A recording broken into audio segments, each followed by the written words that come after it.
Stage, pumunta ka uli dito. Pakisabi sa klase ko, wala kaming klase ngayon. Teka lang po, sir. Wala na naman po. Oo. Bakit? Nagreklamo ka? Wala kang pake. Sundin mo na lang ako. Aba, mawalang galang na po, sir. Pero buong first grading po ay hindi po kayo nagturo. Ni hindi man lang nga po kayo nakita ng klase ninyo. Puro nalaang lagi ako. Wala kang pakialam. Masyado kang pakialamero. Abay, paano hindi po ako magreklamo? Ay, samantalang ako lagi araw-araw ang inuutusan nyo. Ako na nga rin po nagbibigay ng gawain araw-araw. Ni hindi nga alam ng mga estudyante mo na mukha kang bisugo eh. Hoy, bastos ka. Sagot ka ng sagot.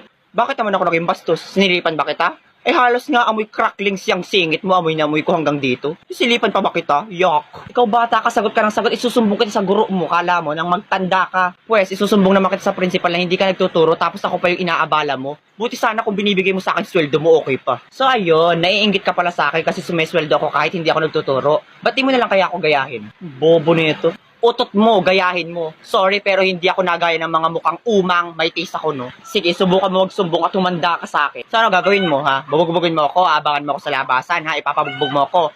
Bulok na yung style mo kasing bulok ng ngipin mo. Ang kala mo sa akin, natatakot ako sa'yo? Ano, bardagulan ano? O ba't hinakawan mo talaga ako ah? Ops, bago ang lahat. Naka-live nga pala tayo sa aking Facebook page. Na yung camera oh, maghay ka, kitang-kita yung bulwak mo mukha. So, nabidyohan ko lahat ng pinag-usapan natin kanina at na-send ko na rin sa principal. Good luck na lang sa'yo kung hindi ka pa masasante. Bleh! RIP na!